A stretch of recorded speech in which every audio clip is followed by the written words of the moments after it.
Hey guys, bonjour à toutes, bonjour à tous. Edouard Montas, directeur Europe de Wisdom Golf. Comment allez-vous aujourd'hui? Aujourd'hui, on va parler de putting justement. Au laboratoire, on a tout ce qu'il faut pour s'entraîner, un peu de lumière à travers la vitre. Et surtout, notre fidèle kettlebell, je pense que vous l'avez, mon kettlebell, pour sentir le poids des bras et du club et du putter. Alors, première chose à comprendre aujourd'hui, vous avez 1000 manières de putter, 1000 manières de manipuler le club. Voilà une chose par exemple, c'est que beaucoup d'entre vous aiment les belly putters ou les putters qu'on pouvait ancrer, maintenant c'est interdit. Et vous allez voir au travers de cette vidéo que, en vérité, vous n'auriez jamais eu besoin d'avoir un putter d'ancrage si vous vous servez de la gravité depuis le départ. Donc là, j'ai mon poids qui est là.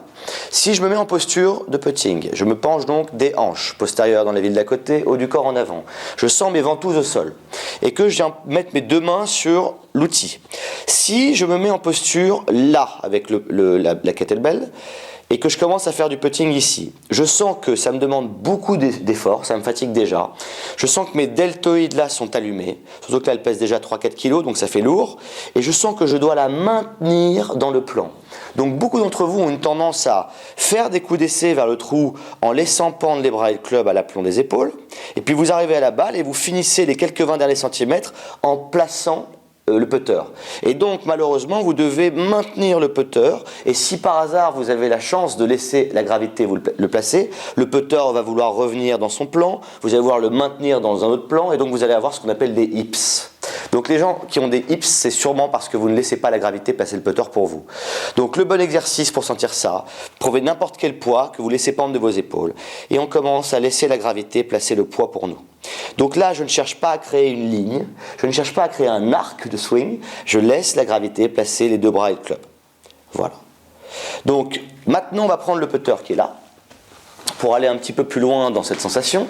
Donc la sensation qu'on veut pour faire les choses basiquement, pour le grip, on aura une autre vidéo dessus, mais sentir qu'un putter, ça se place dans la paume ici. Donc je viens placer le grip du club dans ma paume. Si maintenant je referme ma main gauche, vous voyez que là, j'ai un tout petit espace ici. Donc je ne serre pas le club dans les doigts comme si j'avais un fer dans les mains pour créer de la compression. Je veux sentir que je tiens le putter dans la paume. Maintenant, la main droite vient se placer devant. Donc là, j'ai mon grip de paume au putting. Je me penche des hanches et je vais commencer à laisser la gravité placer le putter pour moi. Et là, je me rends compte que je ne suis ni maître de la direction du club, ni maître du changement de direction. Exactement comme un enfant sur une balançoire. Donc là, je laisse la balançoire placer l'enfant. Et une petite pause, une petite pause. Donc vous voulez vous servir de la gravité et du poids et de bras du club pour atteindre vos distances, donc pour avoir un bon dosage, et pour laisser la balle être mise dans le trou par le momentum. On y vient. Donc si maintenant j'ai par exemple ce trou de golf qui est là, ça on appelle ça dans un langage wisdom and golfien, les putts de retour. Vous avez deux catégories de putts, les putts longs, d'accord, quand vous êtes à plus de 4 mètres, 5 mètres du trou, où maximum on veut faire 2 putts, donc évitez à jamais les 3 putts. Et deuxième catégorie de putts, c'est les putts courts, donc les putts de retour. J'ai une tendance à dire ça parce que beaucoup d'entre vous appellent ça des putts pour birdie par exemple, et quand on appelle ça un putt pour birdie, on se met beaucoup de pression. Donc le putt de retour, ça peut être un putt pour birdie, c'est juste être capable d'avoir de la consistance dans vos putts courts au putting. Donc là encore une fois, je me mets ici, donc je vais regarder ma pente. Première chose que je veux voir, c'est comment la balle va rentrer dans le trou.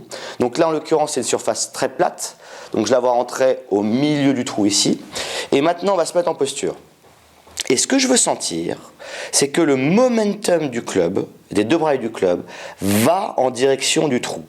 Donc si je prends l'excès, vous avez vu dans toutes mes vidéos sur le parcours, si je prends cette ligne-là, je sens que le momentum va beaucoup trop à gauche du trou. Donc si je ne manipule pas, l'énergie va vers le bois qui est sur le mur.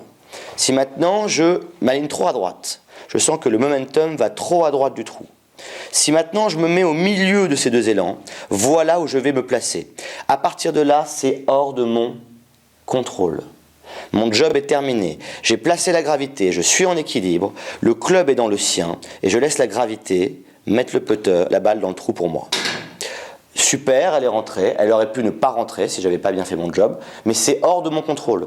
Donc je ne veux plus vous voir essayer de placer le club ici et de manipuler le club pour mettre la balle dans le trou. C'est le job de la gravité. Si l'élan va vers vous, par exemple là l'élan va vers la caméra. Si j'ai une balle dans le chemin qui collecte qui est collecté par l'élan, la balle se dirige vers vous. Donc je n'ai pas à manipuler le club pour rentrer la balle dans le trou. Et c'est là qu'on arrive à notre ami le belly putter.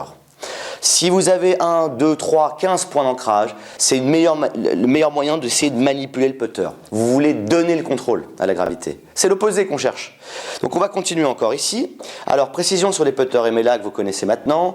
Pourquoi ce putter, ce format de putter est incroyable? Parce que vous avez ici, vous avez vu dans d'autres vidéos, le liseré blanc qui est là, qui est un truc merveilleux pour permettre aux joueurs amateurs qui n'ont pas le temps de s'entraîner tous les jours de s'aligner de profil, à l'œil. Donc ça veut dire que je suis capable ici de mettre ce liseré blanc dans la direction du trou. Mais pour beaucoup d'entre vous qui voulez jouer avec la gravité, deux manières de faire le job. On recommence la même chose.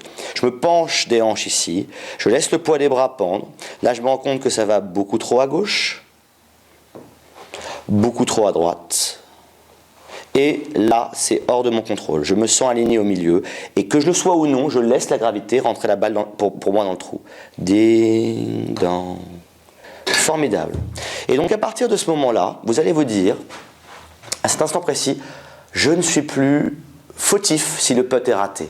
Donc vous commencez à prendre du plaisir et à vous amuser. Si vous avez des questions, n'hésitez pas, je suis à votre écoute. D'autres vidéos arrivent sur le putting. Travaillez le poids des bras qui prend des épaules et laissez le momentum mettre la balle dans le trou pour vous. A très bientôt sur YouTube.